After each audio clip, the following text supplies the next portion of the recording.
अस्सलाम वालेकुम and hello everyone. Welcome back to my channel. आज का टॉपिक हमारा है transport. Today we are going to start the chapter number 9, that is the transport. So, as you know, the living organism requires certain materials for their metabolic processes. Metabolic processes are those processes which occurs inside the body. Either they are the anabolic or they are the catabolic reaction. Means all the chemical reaction which is occurring inside the body of an organism is known as metabolic reaction or metabolic processes. So, in a particular environment, different types of materials either move in or out of the body of an organism.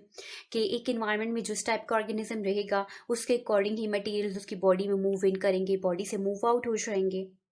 So, the movement of molecules into and out of the body of an organism is called transport. So, the transport basically mean it is the movement of molecule into the body and outside of the body of an organism or of a cell, like single cell organism or multicellular organism. That process is known as transport. So transport, like basically we have different type of organism, like we have unicellular organism, simple multicellular organism, or complex multicellular organism. So in the unicellular organism and less complex multicellular organism, they do not have any specific specialized organ for the transport system. They perform this process either by diffusion, active transport, endocytosis and exocytosis. Diffusion is what? Diffusion is the movement of molecule from a region of higher concentration towards the region of lower concentration. That is simple diffusion. Okay. Then the active transport. So what is the active transport? It is the process by which movement of a molecule occurs from a region of lower concentration towards the region of higher concentration with the expenditure of energy. ये वो process है जिसमें energy use की जाती है और उसे एक जगह से दूसरी जगह मॉलिक्यूल को मूव किया जाता है, बट फ्रॉम लोअर कंसंट्रेशन से higher concentration.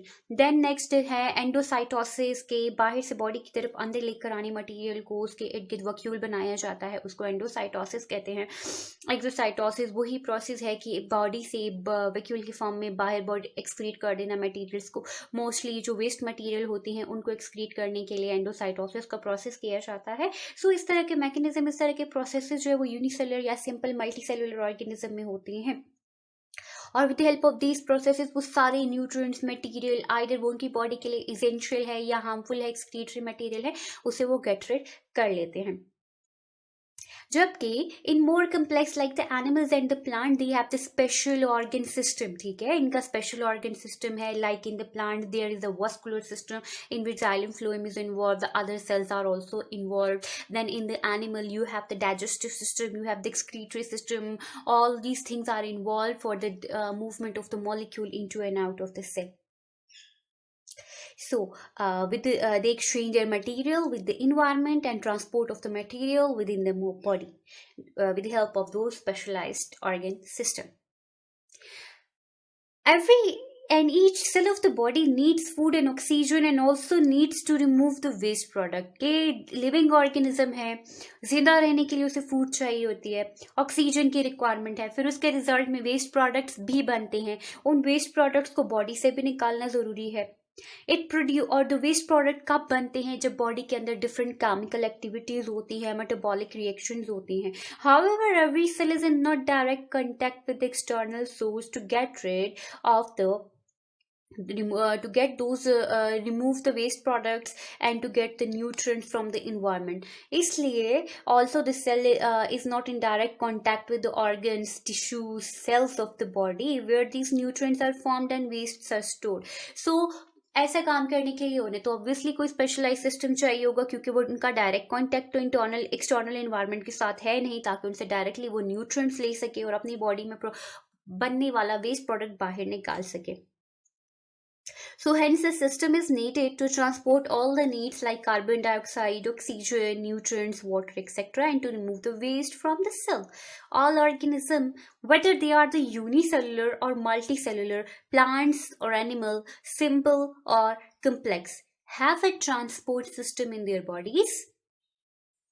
So in this unit, we are going to study about the transport system that is involved in the bodies of these organisms. So guys, stay tuned. We are going to study about the transpiration. What is the transpiration and why it is important? Transpiration is a process by which the loss of water in the form of vapor from the aerial part of the plant occur. कि पानी जो है, water vapor जो है, वो aerial part means के जो part हवा में होते हैं उसके थ्रू वो हवा में चले जाती है, निकल जाते हैं.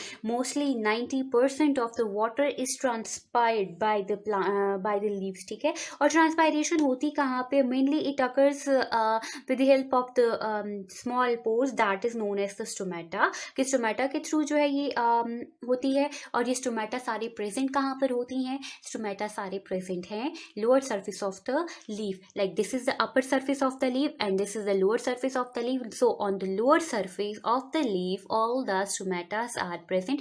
दे are very enormous in number depending on the plant size and the leaf size. उसका नंबर वेरी कर सकता है कि कितने स्टोमेटा प्रेजेंट है. Stomata is basically what? Stomata is basically the hole. ये आपको मेरे दोनों हाथों के दरमियान में जो होल नजर आ रहा है, this hole is known as stomata. Okay, this hole, keep in mind, the hole is known as stomata.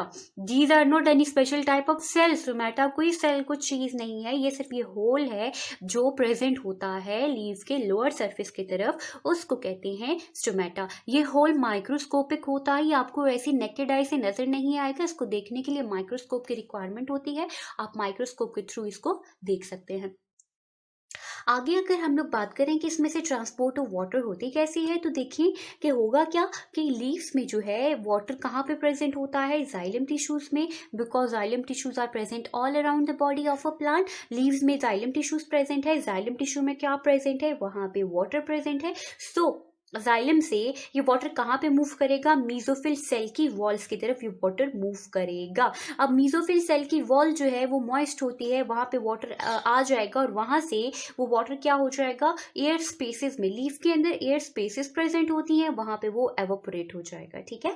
जब वहाँ पे वो एवोपोरेट हो जाएगा देन उन वेपर के साथ क्या होगा कि वो vapour with the help of the stomata, जो कि एक ओपनिंग है, उसके थ्रू बाहर एयर में चले जाएंगे. इस तरह इनकी मूवमेंट होती है. यहाँ पे इस डायग्राम को देख लें, ये आपको लीफ का क्रॉस सेक्शन दिखाया गया है कि इवेंट ऑफ ट्रांसपायरेशन कैसे होती है. पहले तो आप पार्ट को समझे. अपर लेयर आपके पास अपर एपिडर्मिस है, सेम आपके पास लोअर एपिडर्मिस है. देन आपके पास two types of mesophyll cell है. वन इज इलोंगेटेड है. ठीक है, ये आपको इलोंगेटेड नजर आ रहे हैं and they are compactly close with each other, they are attached with each other. Then फिर आपको जो ये वाले मीजोफिल सेल नजर आ रहे हैं, इनकी कोई रेगुलर शेप नहीं है, एक दूसरे के साथ कंपैक्टली अरेंज नहीं है, इनके दरमियान में खाली खाली स्पेसेस आपको नजर आ रही हैं. देन यहीं पर आपको जाइलम वेसल नजर आ रही है. Along with the xylem vessel there is the other layer outside, that is the phloem layer. ठीक है. यहाँ पर देखिए तो आपको गार्ड सेल नजर आ रही हैं और ये ओपनिंग है, that is known as the stoma. और आपको ये ब्लू डॉटेड लाइन में जो शो किए हैं, these are the water vapours. आप देखिए गार्ड सेल क्या है? गार्ड सेल खुद जो है they are bean shaped structure. ठीक है, ये जैसे लोबिया होता है ना, आपका बीन होता है, रेड बीन्स होते हैं, बिल्कुल बीन शेप स्ट्रक्चर है. ठीक है, 2 किडनी बीन शेप स्ट्रक्चर होते हैं गार्ड सेल. और इसके दरमियान में जो होल प्रेजेंट होता है, इस होल को जो है स्टोमेटा कहते हैं. ठीक है, stomata is the hole, is the opening. It's not any sort of special cell. ये कुछ ऐसा नहीं है, ये सिर्फ ओपनिंग है और इसमें ये प्रेजेंट होता है. होता क्या है यहाँ पे? ये देखिए स्टोमेटा है, थ्रू द स्टोमेटा अब वाटर एवापोरेट बाहर कैसे होता है? यहाँ पर देखें जाइलम है, जाइलम में वाटर है, वो जाइलम से वाटर निकलेगा, मीजोफिल सेल की मेम्ब्रेन के पास आ गया है, सेल वॉल की तरफ आ गया है. अब मीजोफिल सेल से जो है ये वाटर स्पेसेस जो है, यहाँ पे स्पेस प्रेजेंट है, ये प्रेजेंट है, ये प्रेजेंट है. इन स्पेसेस में वो वाटर क्या कर जाएगा? वो वाटर एवापोरेट कर जाएगा और with the help of this opening, that is the stomata, उसकी मदद से वो आउटसाइड इन्वायरमेंट में चला जाएगा. इस तरह ट्रांसपायरेशन इंपॉर्टेंट होती है क्योंकि प्लांट जो है वो एक्स्ट्रा वाटर जो उसकी बॉडी में आता है उससे वो रिलीफ ले लेता है, उसको वो एक्सक्रीट आउट कर देता है बाहर की बॉडी में, उसको वो ट्रांसपायर कर देता है ताकि उसकी बॉडी में एक्स्ट्रा वाटर जमा ना हो. इस तरह उसका वाटर जो है लॉस होता है. नॉर्मली यहाँ पे स्टोमा लिखा है तो don't confuse with the stoma. Stoma जो है इट इज अ सिंगुलर, जबकि stomata is a plural word. तो ये था आज के टॉपिक ट्रांसपायरेशन के बारे में। So hope you have understand the lecture. In case of any confusion you can ask the question from me in the comment box below. Don't forget to like, subscribe and share my channel. अल्लाह हाफिज।